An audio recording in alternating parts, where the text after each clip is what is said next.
कमी है हमारे अंदर कि हम सद्गुरु के भावों को अपने जीवन में हम अपना नहीं पाते हैं। शास्त्र जैसे अभी महात्मा जी हम अब कभी कभी ज्ञान लेने के बाद भी संगत करने के बाद भी हम भ्रम में पड़े होते हैं, जबकि सबसे पहली शर्त है ब्रह्म की प्राप्ति भ्रम के समान। जैसे महात्मा बता रहे थे कि सूरज की किरणें जीव ही निकलती है, सारे तारे गायब हो जाते हैं, अंधियारा समाप्त हो जाता है। ज्ञान का सूरज उदय हुआ तो अंधियारा दूर हुआ, मन का अंधियारा दूर हुआ। ये ज्ञान का उदय, ज्ञान का सूरज उदय हुआ तो बाबा हरदेव सिंह जी की लाइन है, ये ज्ञान का सूरज में इतनी ताकत है, इतनी प्रकाश है, इतनी तेज है इस ज्ञान में, दुनिया के सारे जो अज्ञानताएं हैं, दुर्बलताएं हैं, वहम है, ये सब भस्म हो जाते। तभी तो और वह व्यक्ति जो ब्रह्म ज्ञानी होते हैं, ब्रह्म ज्ञानियों के शरीर पाने के लिए ही देवता तरसते हैं। कहा गया ना, बड़े भाग मानुष तन पावा, सुर दुर्लभ सब ग्रंथ ही गावा।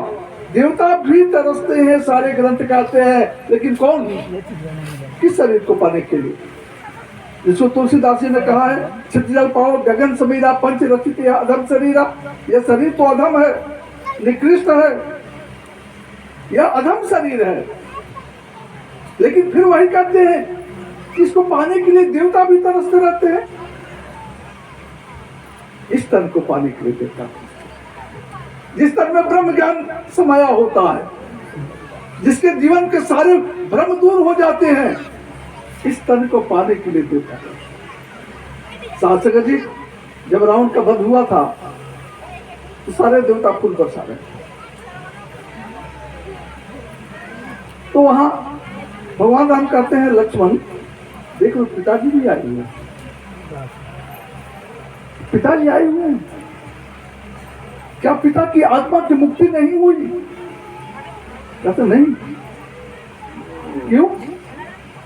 क्योंकि उन्होंने जीवन भर मुझे पुत्र के रूप में देखा, कभी ब्रह्म के रूप में देखा ही नहीं, उन्होंने कभी ब्रह्म ज्ञान लिया ही नहीं। उसके बाद रामचरितमानस पढ़ने वाले जानते होंगे, उसके बाद भगवान राम दशरथ को ज्ञान दिए, उनकी आत्मा को ज्ञान दिए, और तब उनकी मुक्ति हुई, तब उनकी मुक्ति हुई है। यानी देवता लोग भी ब्रह्म ज्ञान पाने के लिए, मुक्त होने के लिए ब्रह्म ज्ञानियों के शरीर में आते हैं, और भूत प्रेत भी आते हैं। बहुत से लोग सोचते हैं कि ब्रह्म ज्ञानी, अरे वो भूत प्रेत इसलिए आता है कि ये ब्रह्म ज्ञानी के शरीर में जाएंगे, सत्संग में जाएगा तो ये कभी ब्रह्म ज्ञान दे, हमारा भी मुक्ति हो जाएगी।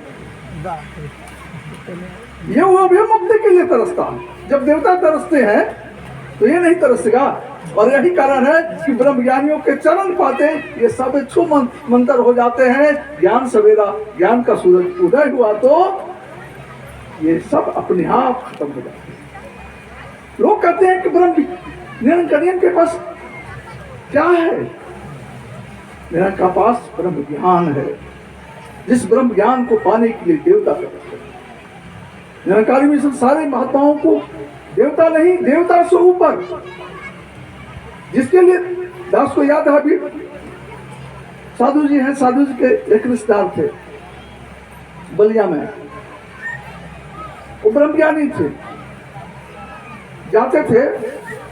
एक दिन क्या काम हुआ, उनके ऊपर एक भूत आ गई, संगत में गए, लोगों ने पूछा भी ब्रह्म ज्ञानियों के पास ये कैसे? ब्रह्म ज्ञानियों के पास तो चारों तरफ, आगे भी पीछे भी और सामने भी निरंकार है, हमारे और तुम्हारे बीच भी निरंकार है, तो वो कैसे आ गया? तो बोलने लगा ये ब्रह्म ज्ञानी हैं, जब ये रास्ते से गुजरते थे तो मैं इनको प्रणाम करता था। याद रखिएगा, आप ब्रह्म ज्ञानी हैं, आपको सारे देवी देवता आपको सजदा करते हैं। वेद पुराण में भी है, जब ब्रह्म ज्ञानी को शरीर पाने के लिए ललायित होते हैं, क्योंकि इनके द्वारा ही हमारी मुक्ति संभव है। तो वो बता रहा था कि ये ब्रह्म ज्ञानी है, मैं जानता हूँ, ये जब गुजरते थे तो मैं इनको रोज प्रणाम करता था, और एक दिन ये हमको प्रणाम कर दिए तो हम समझ गया कि इनके ऊपर से ब्रह्म का ज्ञान जो है कमजोर हो गया, इसलिए मैं पकड़ लिया और मैं मुक्ति पाना चाहता हूँ। साथ संगत जी, ये भी ब्रह्म ज्ञान का ज्ञान कमजोर हो जाता है, ये भी सूरज तेज कमजोर हो जाता है, तारे दिखाई देना शुरू हो जाते हैं। इसलिए ब्रह्म ज्ञान का तेज जिसके अंदर होता है उसके आसपास ही भी नहीं, उसके अगल बगल गांव में भी उसके चरण जहां पड़ते हैं ये सारी शक्तियां विलोपित हो जाती है, दास दबा के साथ करते हैं, विलोपित हो जाती है। ये है ब्रह्म ज्ञान की ताकत, ये है ब्रह्म ज्ञान की ताकत। और दास ये ब्रह्म ज्ञान सिर्फ इस लोक की ही बात नहीं करता, परलोक की ही बात नहीं करता। ब्रह्म ज्ञान हमारे जीवन में बहुत बड़ा बोलने, चलने, खाने, पीने, हर चीज में प्रयोग करता है। एक बहन जी थी, बाबा हरदेव सिंह जी के पास गए, कहीं बाबा जी हम तो इतना दिन से ज्ञान लिए हैं, जैसे हमारे बहन जी लोग करते, इतना दिन से ढुकल बने महात्मा जी, कोनो फायदे नहीं क्यों ढेर लोग करता है। अब कैसे सुतल बजते कैसे फायदा, आज तो चुपता है, जब कहता है तो फायदा कैसे होगा। जब बैठल बन सत्संग में ध्यान घरे कैसे ध्यान हो, तो बहन जी कहने लगे बाबा जी हम इतने दिन से ब्रह्म ज्ञान लिए हैं, ज्ञान, और हमको कोनो फायदे ना हुए। तो बाबा जी कहते हैं कि सत्संग जाती हैं तो मैं बाबा जी सब तो करना, सत्संग ना जाए, ब्रह्म ज्ञान लेने के बाद भी कौन सत्संग नहीं दिखे, कहते मैं सत्संग नहीं जाता। जरा सोचिए कि अभी जैसे दास कहा मैं तेरी होली किया, ये आत्मा परमात्मा के साथ संबंध जो आ गया। किसी लड़की को यदि पति के साथ संबंध जोड़ दिया जाता और लड़की यदि पति के घर नहीं जाए तो उसे पति के सुख मिलेगा, पति का प्यार मिलेगा, पति के घर के संपत्ति के क्या उत्तराधिकार मिलेगा? नहीं मिलेगा। जो पत्नी शादी के तुरंत बाद पति के घर जाती है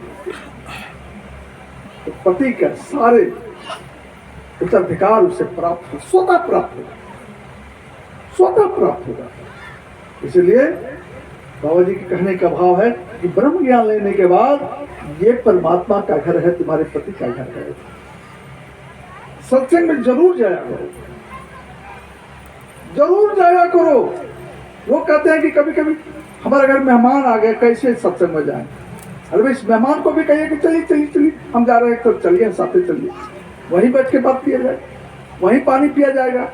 हाँ, यहाँ जो पानी हम पिए इससे बेहतर पानी प्यार के साथ पानी मिलेगा। तो साथ से सत्संग जाया करो।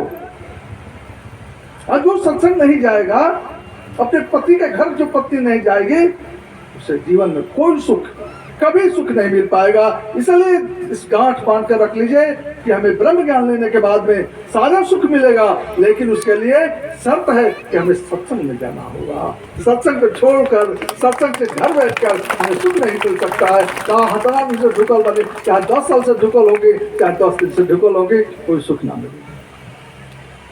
एक और बहन जी थी, तो कहते बाबा जी हम तो सत्संग जाते हैं, सत्संग जाते हैं, लेकिन हमरो कोनो सुख नहीं थे। सत्संग जाते हैं, जैसे उन्होंने बहुत अच्छा उदाहरण, बाबा जी बहुत अच्छे उदाहरण देते थे। कहते कि अच्छा ठीक है, कोई लड़की गई ससुराल में, चली तो गई, और वहां न सास की, न ससुर की, न पति की, किसी की सेवा नहीं करती। कहते बना के लाओ, चाय लाओ, खाना लाओ, हमारे बिस्तर लगा दो जल्दी। तो क्या उससे पति का प्यार मिलेगा? ससुराल का प्यार मिलेगा? नहीं मिलेगा ना। तो हम सत्संग में जाएं तो सेवा के भाव से जाएं, हम तो जाते हैं, पहले दरी लगा हुआ है, झाड़ू लगा हुआ है, स्टेज लगा हुआ है, सब कुछ का गए और ठाट से बैठ गए, पीछे बैठ गए और सबसे पहले चले गए सेवा भाव से। बाबा अवतार सिंह जी ने कहा है नित्य प्रतिदिन सत्संग जाना सेवा भाव कमाना है। अवतार वाणी में लिखे हैं बाबा अवतार सिंह जी, नित्य प्रतिदिन सत्संग जाना सेवा भाव, सत्संग में जाएं तो सेवा के भाव से जाएं सत्संग में। लेकिन हम लोग कैसे जाते हैं? मेवा के भाव से। कोनो कष्ट भलता सत्संग में गई, कोई कष्ट होता है तभी सत्संग में जाते हैं। सत्संग में जाते हैं, हमरा हई मिल जाए तो हो मिल जाए, तो हई मिल जाए, हो मिल जाए, हटा धनी हो जाते हैं, हटा अच्छा मानते तो लड़का हटा तो लड़का हमारा अच्छा पत्नी मिल जाए। इस प्रकार से भी लोग जाते हैं। तो हम संसार में बताया जाता है कि हता सुमारी व्रत करो तो थोड़ा अच्छा पति मिल जाए। तो कहने का मतलब ये सारे मेवा भाव है, सेवा भाव है, समर्पण करना, समर्पण भाव। और ये ने कहा सत्संग पर जाओ, सत्संग तुम्हारा ससुराल है और ससुराल में सेवा भाव है। और जो पत्नी ससुराल में रहती है, सेवा करती है, पति की सेवा करती है, ससुराल और सास ससुर की सेवा करती है, ससुराल के बच्चों को सेवा करती है, वह पत्नी उस परिवार की मालकिन बनती है। नहीं चाहते हुए भी सास उसको कहती है बेटी तू पकड़ और सब हम चलेंगे, कितना हो चकालू सास हो क्यों ना हो, वो पत्नी उस घर की सारे संपत्ति का वारिस हो जाए समय के अनुसार। वो एक नहीं होती है, शादी होकर आता है 10 साल लगे 5 साल लगे, लेकिन उस घर का सारा एक एक जमीन मकान सब उसके नाम से हो जाता है। क्यों?